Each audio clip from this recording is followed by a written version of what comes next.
Hi, everyone. Welcome to this very special conversation as part of this week's program to celebrate Pride Month. My name is Amélie, and today I'll be your host. Before we dive into it, a quick intro maybe about me. So I'm a white girl with dyed red hair, average height, and a great smile, as you can see. When I'm not working, I'm balancing my time between my hobbies, from pole dancing, playing the harp, and I've been an IAmRemarkable facilitator for a little less than 5 years. I'm both grateful and excited to be here today with you. And for those who might not know IAmRemarkable, it's a global initiative empowering people from all walks of life, especially those from underrepresented groups, to celebrate their achievements in the workplace and beyond. The IAmRemarkable workshop helps individuals overcome self-doubt, break barriers, and unlock their full potential.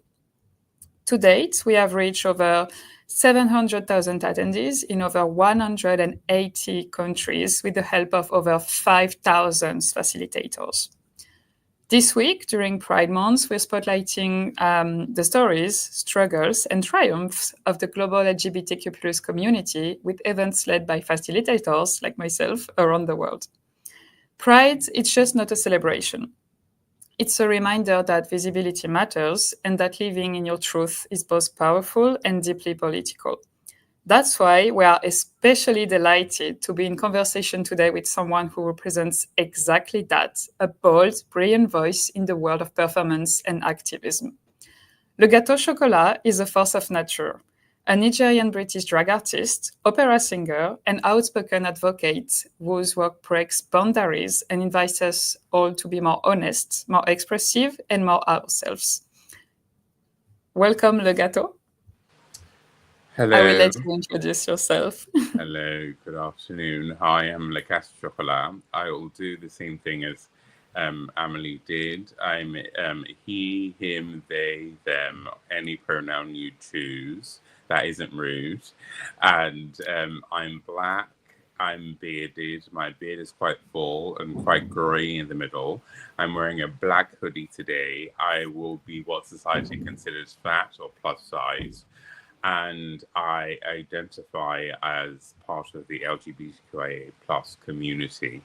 And my hobbies are, when I'm not working, are husbandry of plants. I have many, many, many plants that I discovered over lockdown.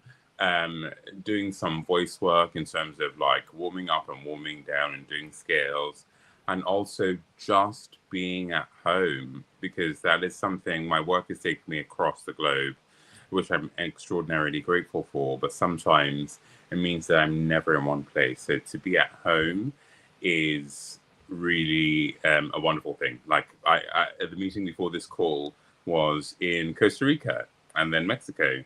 But this meeting is happening from Brighton, which is my home. And so I'm excited to be here. Thank you for having me. I hope you're not too jet lagged. Thanks for being with us. I'm in a completely different time zone. I think I'm 5 hours or 6 hours ahead or behind. I don't know. I don't even know who I feel like I'm in the TARDIS, but it doesn't matter. I'm here. I'm here. And that's what matters. Exactly. Okay.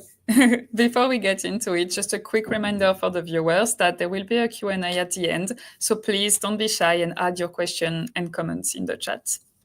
And with that, we'll start the discussion. So, Le Gateau, you are a highly regarded drag artist and opera singer known for your larger-than-life presence and deeply moving performances. What first drew you to performance? Like, was there a defining moment when you knew it was your path? No, there wasn't actually. I think I grew up. So I am British Nigerian, as you said, but I grew up in Nigeria and I was raised a very devout Christian. So my hope and my prayer to God growing up was that I'd be able to sing, and even though I'm not Christian anymore, singing has somehow turned out to be what I do for a living. But I actually studied law. I went to Sussex University, where I got a law degree, and it's a 3-year course. And during that course, there was a club night in Brighton called Dynamite Boogaloo, and it happened every Thursday at a club called The Joint, when people could still smoke outside. and it was a very particular experience. And at 12:30 every Thursday, they had a cabaret, and that was my first experience of this sort of alternative lifestyle. And at that point, it was just fun. It was, it was clubbing. It was just, and one of the performers heard me singing on the dance floor, and she'd asked if I would come and sing with them one day. And that's how it all started, really. There was no plan to have this name, for me to be a performer, for me to follow this path has led to 10 years later, me having this conversation with you. Yeah, I think it's a snow, it's a roll, it's like a snowball that's become this massive. It started off as a little pebble, and now it's an avalanche. So, yeah, it's a mistake. That's a really wonderful journey. So nice. So you're an opera singer, right? Mm-hmm. Drag and opera aren't often seen together in general. So how did your love of classical music and cabaret came into the same space? I think society continues to force you, an individual, to make decisions about who you are and what your identity is. Um, I remember I directed a piece called Liminal, and one of the performers was a woman, and this was the first day of rehearsal was day one of the day one the day one of rehearsal was the fourth week since her baby had been born. And when we were chatting, rehearsing, and doing some work, she put her hand up and asked if she could go and call her mom to just check on her boy. And I said to her that this room will never ask you to be a woman or a singer first, that you're both at the same time. So if you need to go out and check on your boy, please don't seek permission to do it. So I think the drag and opera thing for me was something that wasn't really, it became contentious politically in terms of what society expected, but for me was obvious because my love of that sort of music informed who I am today. So why wouldn't it be part of the identity that I am still till today, I am still creating? So, there's songs that are kind of woven into my soul that allow me to access things on stage. And I don't know why or for whose benefit I would exclude that repertoire from being part of the music I perform on stage. And so I think sometimes it's been a struggle for people to understand that perception because they don't associate what I do with drag. But for want of a better phrase, that is their problem, not mine. So I have to continue to pursue what I find true and what makes my soul available to audiences and myself on stage. And that includes classical music and opera and pop songs and Björk and folk songs. And so the range is quite wide. Yeah, so I mean, you kind of already touched on this one, but maybe more specifically as a queer Black non-conforming performer, also with the fact that, as we discussed, you sing opera.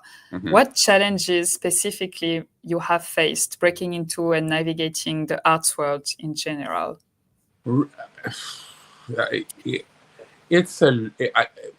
It's much harder than you would think. I think it's taken the work of some very out there. It's so ridiculous that they have to be out there. Producers, programmers, festival directors to take a chance on me as something that's kind of an outlier, when the truth is the soul of what I deliver is actually music. So the challenges that I've faced is that producers, my producers, people who have worked on my side, for instance, and I'll give you a clear example. For instance, the Arts Council in the UK, a producer helping to distill and define the work that I do as beyond drag. Because I think that also the explosion of drag and a certain kind of drag means that your drag, even my drag, is perceived through a certain lens. So it takes someone in the arts world who is on my side, who knows the vocabulary, to help people who don't understand who I am or what I offer, to use that vocabulary to frame my work. And the use of that vocabulary is almost always to not minimize my work, but to enhance and supply them a definition that they know. So it's like, you know this. We're just asking you to look at it through this lens. You know it. There's nothing to be afraid of. There's no, like, from people. I remember when the rage was the protests against drag queens in libraries, and you're like, every year in the UK, you guys go to Panto. You literally go to Panto. You buy a whole multi-generational ticket for your grandchildren, the parents, and the grandparents, and you all go and see Panto. And the dame, the lead, the heart of the show is a man in a dress. The same thing happened with Shakespeare. Shakespeare's globe was all men in frocks. So I suppose sometimes is a reminder of something that's already culturally present, and sometimes it's just a definition that already lives within them that they just need to understand. It's like, you know this already. It doesn't need explaining, but you know what? We'll take a breath and we will explain it again. And it's funny because, I mean, in the arts world, you have a lot of different performances and new ones every day, so that you have to kind of justify what you are doing. So, yeah. It's interesting.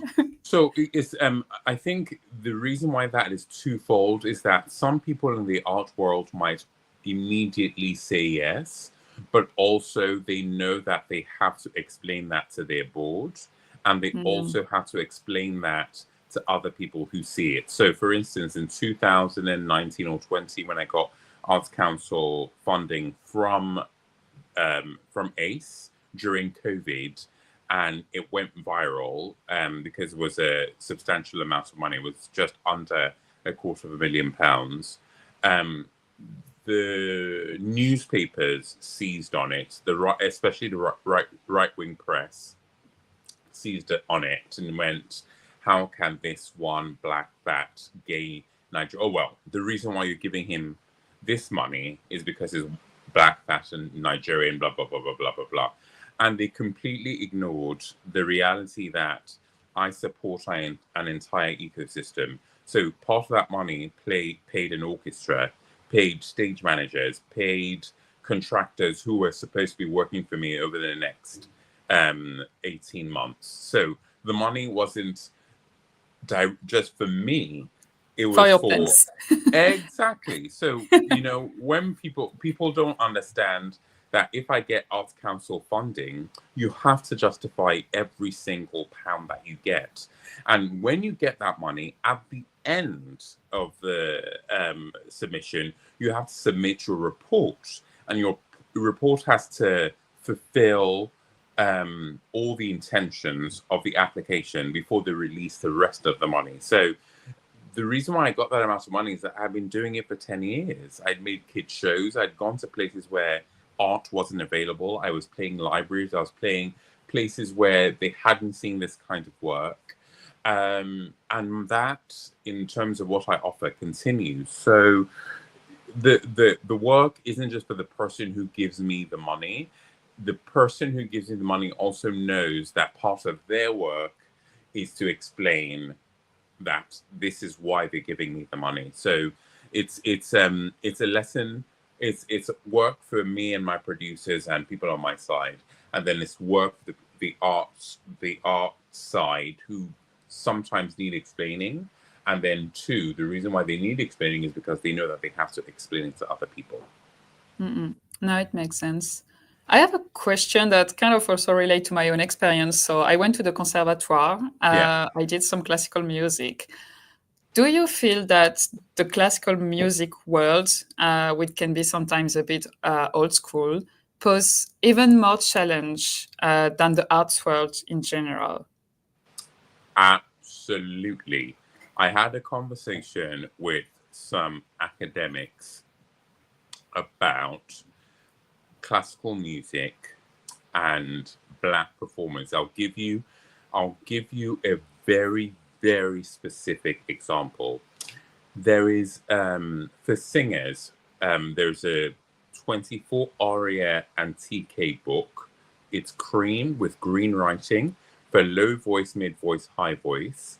They are Italian songs, and I had studied about maybe 4 or 5 of them. The one that I was doing on this project was Amarili Mia Bella. And I had a part of the song. Basically, they invited 24 people to record the music, 8 who studied and left the industry, 8 who studied and are still in the industry, and 8 who just knew the music but weren't any longer. And part of the call were to work with 2 people on line on Zoom to talk about the music. And I signed onto the Zoom, and it was like this with you, Emily, and we were chatting and going up and going down and diverging. And I broke down and started crying. And they just gave me a minute, and then I got to why I was crying. And it was because on that Zoom call, the people who were moderating, like yourself, I hadn't met before, so I met them on that call. There were 2 Black women. And in my mind, that was an impossibility. And I became really emotional because I understood that even my subconscious didn't expect these women who I consider mothers, sisters, aunts, friends, Black women, to be on the call. So that is a massive issue in the classical music industry. One of the areas that I'm interrogating at the moment is I know many Black singers who are invited to sing at Wigmore Hall till today are still expected to include spirituals, that genre of music, in their program. But academically speaking, as white people colonize everything, it's very interesting that white people haven't colonized spirituals. So far, I don't have any records of white people singing spiritual music. But that expression of the intransigence of classical music is quite difficult because I will often go to the Royal Opera House because I love the art form and never see a Black person on stage. Or I see one and I see that one because that one person is a name. Whereas it's a chorus. You have, I sang, I'm part of Tannhäuser in Bayreuth, and the cast, I believe, is 132, and I'm the only Black person on stage. And there's no reason for no one else to be Black. So I think that the classical music world as regards race is still quite limited. If you look at the Met, during the 70s and the 80s, they had so many Black sopranos who were at the top of their game. Now I can only name one. I can only name Angel Blue. I'm literally racking my brain to see which other Black. I can't name any others. But but in terms of classical music as a form, and using that, I it is hard. You come against brick walls several Yeah. times, because people don't get it. I will tell you this though, since Bridgerton started doing string quartets of pop songs, that has sort of become more acceptable, and that's the whole thing. I think also since the debut of a TV show that's about drag queens, everyone now expects your type of drag to be that, even though I was doing drag well before that TV show debuted. So it's a constantly changing landscape. And so you talk about expectation. Have you ever received, a request or pressure to be more mainstream or more like acceptable? And if yes, what did you answer to that? That is a really good question, because you know how sometimes through therapy, and I think my work, because my work invites me to be honest, um, I am able to access things that might be buried. And so in spirituals, investigating some of that work, but I'm going to put that to one side to answer your question directly about being more commercial. So a friend who is the head of an organization told his number two that his friend wanted me to sing at the husband's 60th birthday, which was at Claridge's. Claridge's is a big hotel, very upmarket, old money hotel in London. And so I got there early because I was going to be singing just post dessert before they went into the other room, which was a club space. And the wife, I'm so sorry, I'm going to run and get that, but the wife asked me to sing a certain song. I need to, for God's sake, No sorry, worries. people, sorry. Yeah, technical difficulties. It's live, guys. Keep talking, Emily. Okay. Yeah, no, continue to post your question on the chat. We are going to go to the Q&A section around the end. I don't know, in around 20 minutes. And we definitely want to hear from you if you have any question for Le Gateau, anything we touched upon so far, any other topic that you have in mind and that we didn't discuss yet are welcome. The team that is working with us will post the question and we can take time to answer them definitely. So don't be shy again. Yeah, we'll touch about this at the end also at the talk. But I'm running back. Back. Oh, oh. I'm back. Our computer is falling.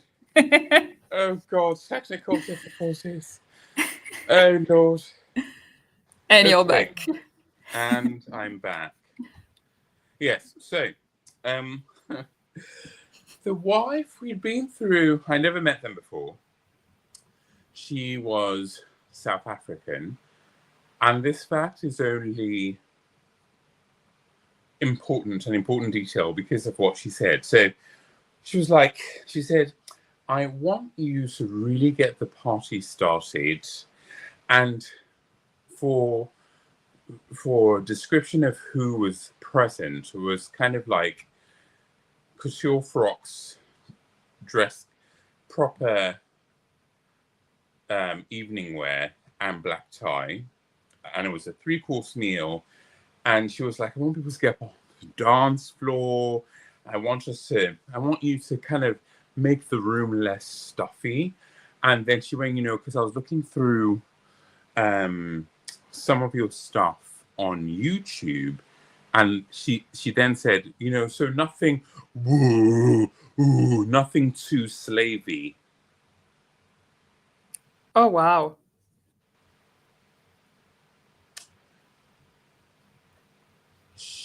I went back into the dressing room and I left the building for about 2 hours because I'd gotten there really early. And I was in a state of paralysis. I called my friend who didn't answer. Then I called the other lady who was my friend who told me about the gig. And she was so confused, like me. So on my Instagram page, about maybe 3 years down, there's a video of me after the performance, and my wig is off, and I'm sweating, and I did my job, and I got them. I got them up on the dance floor. I got these people who had new faces, like plastic surgery, proper couture, expensive, thinking that they were people who assume that those things make them better people. I had gotten them up on the dance floor. I had given them joy. And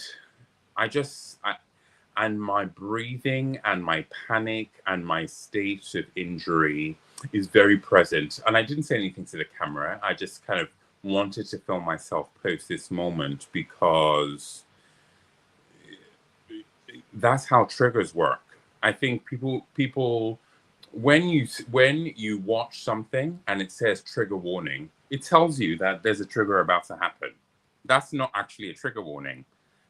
That's not actually real life. In real life, there are no trigger warnings. Triggers just come.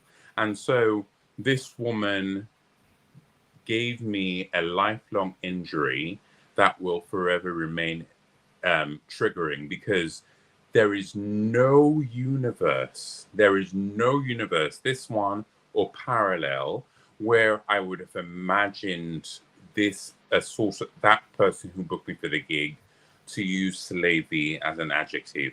So in response to your question, I think there were two things crossing over there. She had seen that drag can be up and fun. She also knew that we'd chosen some up-tempo music, but she wanted to meet me in person. And I don't think before she said it herself that she was going to use that phrase until she met me. And then in the moment, that's what she said. And so there have been examples of people advising me to choose material that would be more palatable to the audiences. But that was the most injurious, because I don't think that I'm not entirely sure that she knew. But the thing, if she didn't know, that makes it even worse, because it means that it just sits in her subconscious, and she was able to use it in that moment as an adjective. There's several more stories like that, but as you've asked me, and it's work that I'm engaging with at the moment, that's the one I remember most clearly and vividly at the moment. Yeah. Whoa. Well, okay. That must have been, yeah, a hard moment. Yeah, it was indeed. Maybe trying to look not on the bright side, but in something maybe more optimistic way. Yeah. So, what advice would you give to others that are navigating the same issues, that when they are told that they are too much or not enough? Like, would you suggest them when it happens? So I think because there are so many parts of my identity that are convergent, that don't make sense, there is no handbook. And for anyone who is doing the same thing, even though you look like someone else, or someone else might think you look like someone else, and because you look like that person, this is what you should be offering. The rule book for your identity is written by you. It has to be, because regardless of whether you look 99% of someone else or like someone else, there is no one who has walked in your shoes or lived your life experience. No one has received that comment from that woman. No one else has, even though they would have sung the songs that I sung that night. No one else would have a law degree where they found out that a drag king and a drag queen and no one else has those experiences. There's only one version of you, and I think that is a good place to always go back to, is to try and honor that your experiences are completely unique. And even though you are working in an art form that, of course, several generations have performed before you and several generations will do after you, you have to fight to honor your own experience because no one else has had them. And so that is a struggle that you will come up against if you're not mainstream, if you're not packaged the way. I mean, if I stopped watching X Factor a long time ago, and I don't even know if it still happens. But Louis, in particular, especially when he was describing Black people and Black women, he'll go, "You're like a young Whitney Houston. You're like a young Tina Turner," or you can just say, "You're you." I know that they're doing their songs, but help them find themselves. Help someone realize themselves versus because I think that is also the work of social media at the moment, is prescribing how people should look and sound.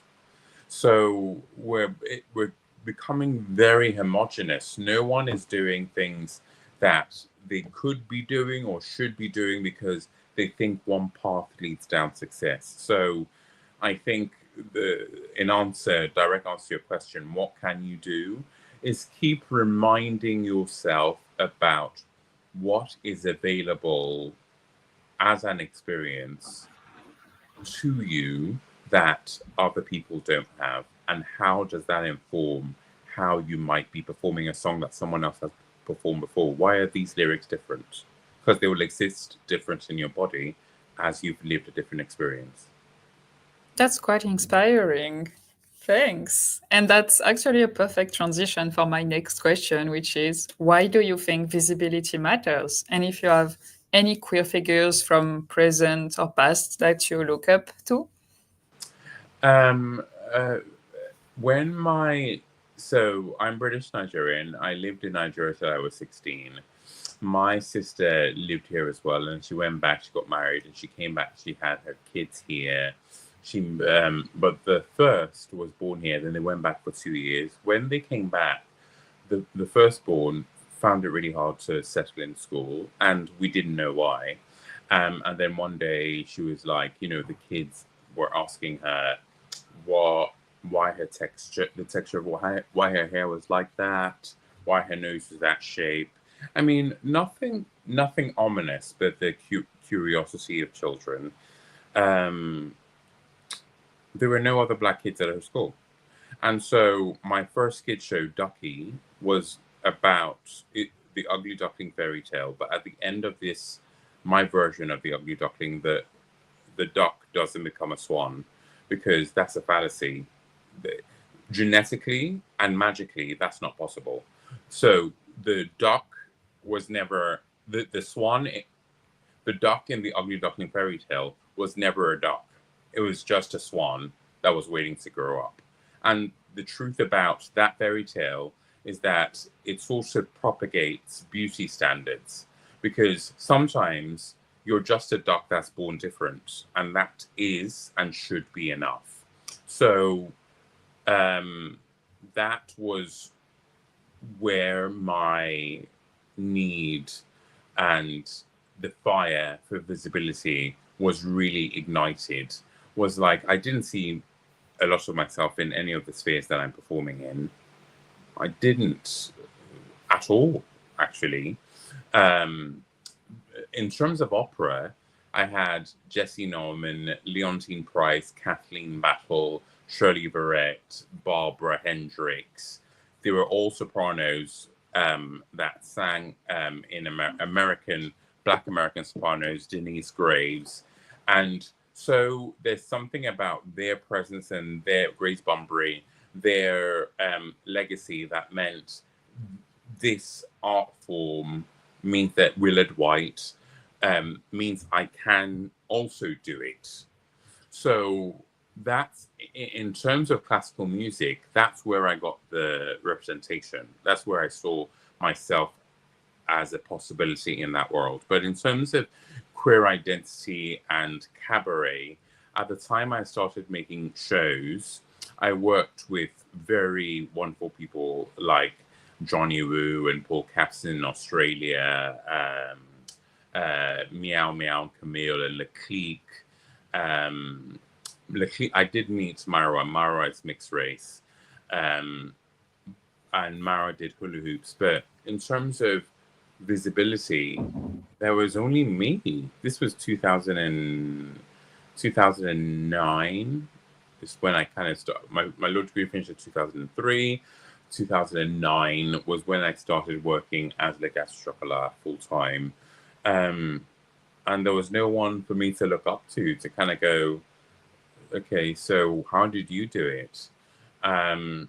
Which is why, to go back to something I said earlier, is that for some people, you have to write your own rule book because there's nothing that can guide you. There's nothing else that's on offer. So, yeah, that's where sometimes you can't become what you can't see. And so I feel the responsibility of whenever, if ever, a microphone is put in my hand, I feel the weight of the responsibility of that microphone to do or say something to help another me or another of my nieces who was 2 when she moved here to just have a softer landing than I did. And related to that or not, what for you does success look like then? And has it changed over time? It changes all the time. It changes all the time. That's a very good question. It changes all the time.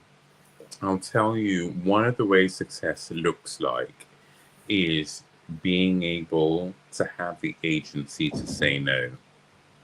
And no being a full sentence, not having to explain yourself.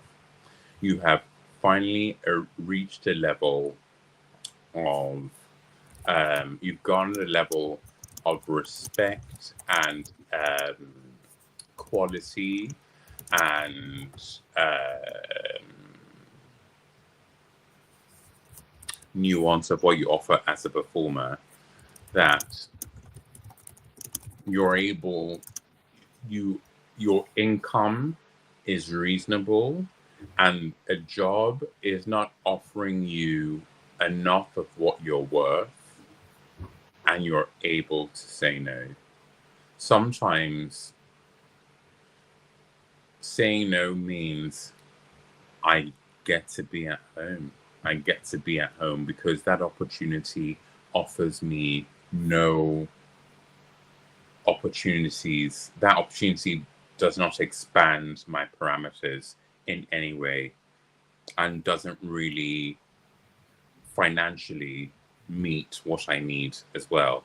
And in those situations, I sent a picture of myself on the duvet on my sofa at home. My friend was like, "What are you doing?"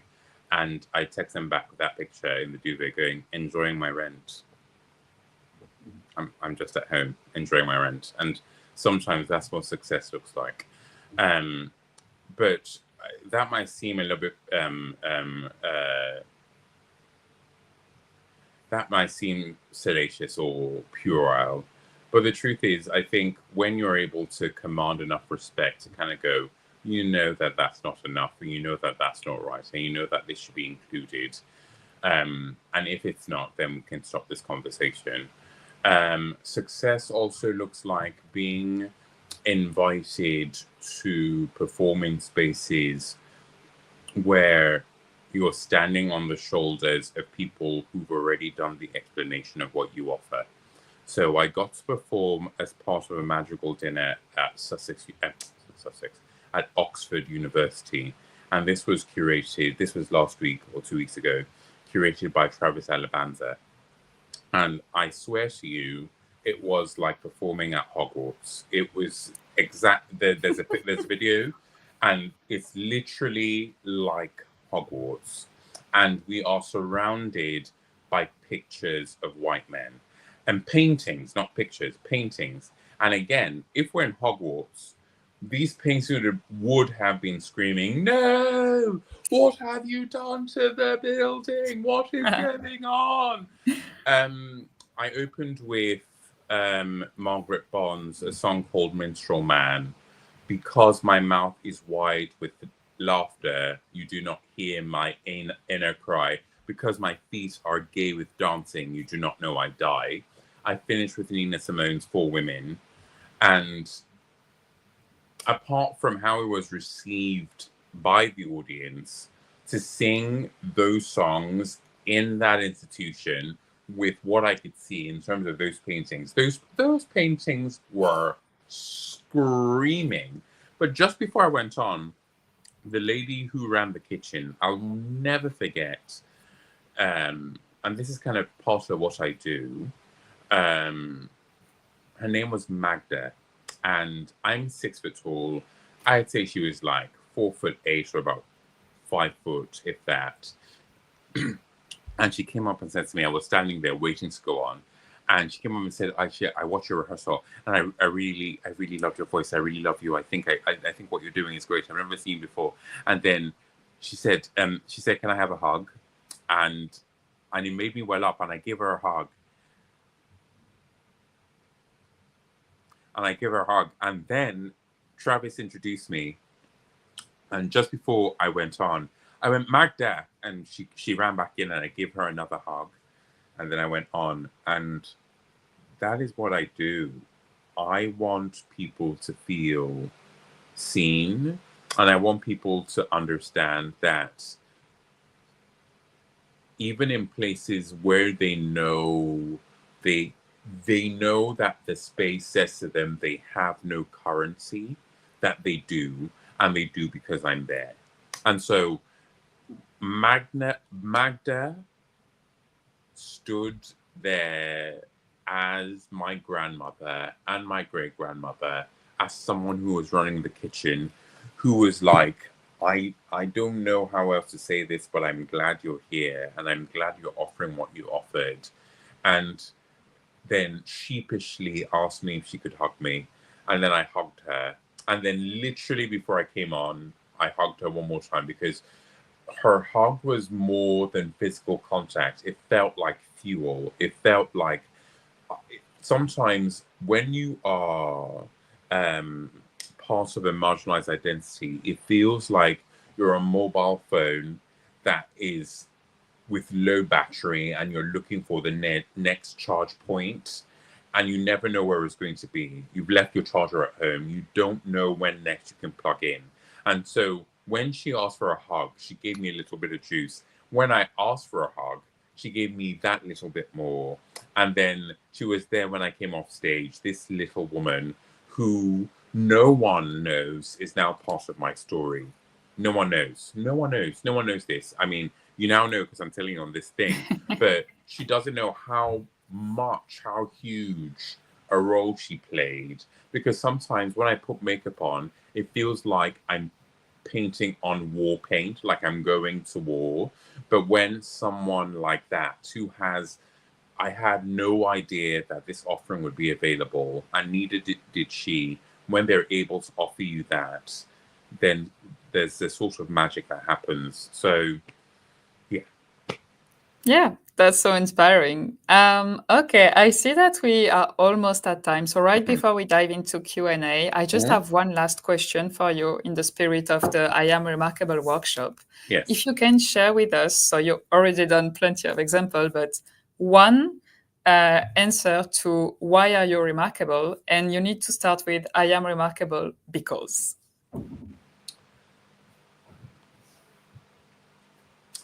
I am remarkable because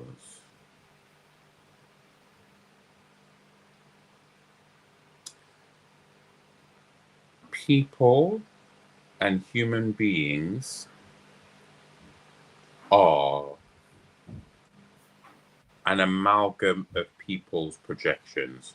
So they see you through what they've read, what they've watched, what they've seen. So when you sit outside anything that they don't understand, you become a political provocation. So some people think the phrase human being is innocuous. For some people, it's a privilege. For me, it's a daily act of activism. And I am remarkable because I continue to fight to be a human being, not a human doing. I am not just black. I'm not just black and fat. I'm not just black, fat, gay, and visibly queer. I am a human being. I am remarkable because, as exhausting as it is, even in 2025, I will continue to fight for my like and for myself for the privilege to be a human being. That what I am and how I choose to exist is enough. Thank you so much. And then, yeah, let's move to the Q&A. So we are now going to answer the question that you have posted in the chat. So, do you have a favorite song to perform, Le Gateau? Yes, one of my favorite songs to perform. They've been jostling. One of them was Nick Cave's Ship Song. The other one was Radiohead's Creep. At the moment, my favorite song to perform is Björk's Anchor Song. It's very simple. The words, the lyrics, I think there are about 20 lyrics in total, but in those lyrics, there's a lot of magic. I think Björk is an alien. I think she's from a different plane, and so my favorite song to perform at the moment is the Anchor Song by Björk. So nice. Okay, what makes you feel optimistic for the future?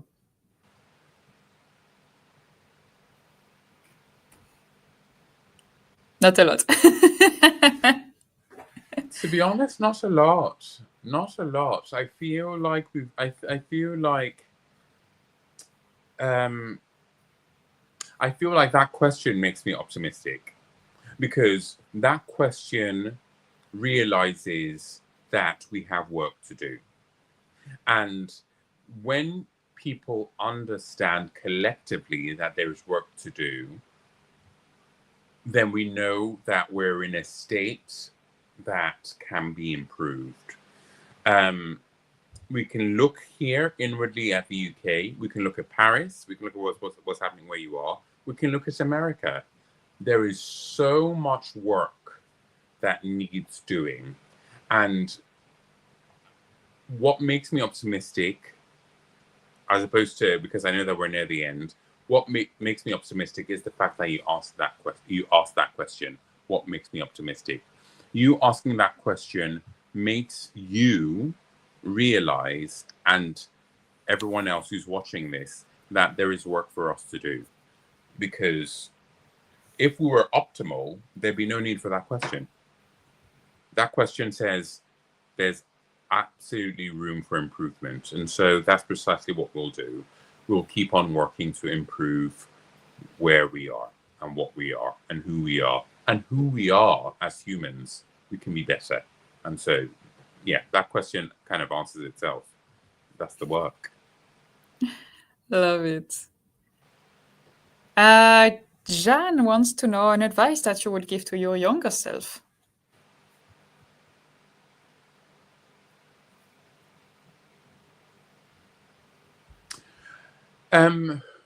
This might sound nihilistic, but the truth about, I remember when Twitter was still Twitter before it was bought and now changed to X. and there was like the Swan Lake story.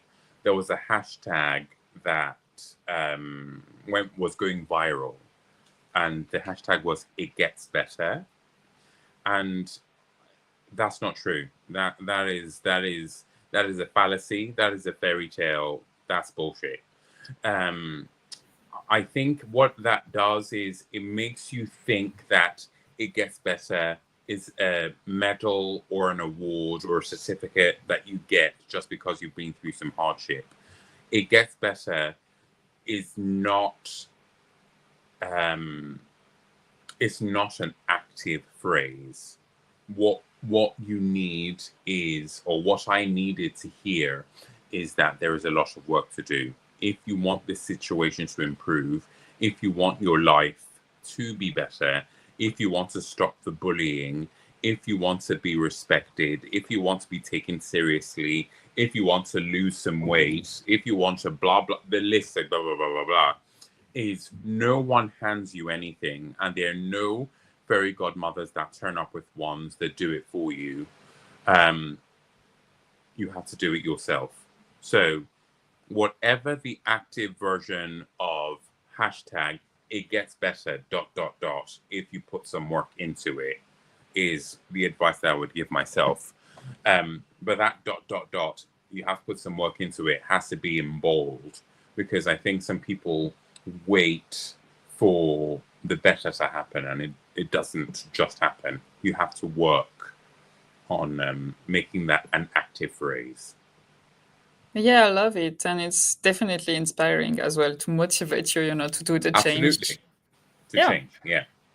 Yeah. A few comments. So Richard is sharing some love with fabulous Le Gateau Chocolat. Thank you. Thank you, Richard.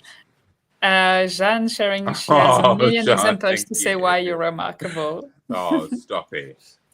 And yeah, I really love your quote, like the rule book for your identity is written by you.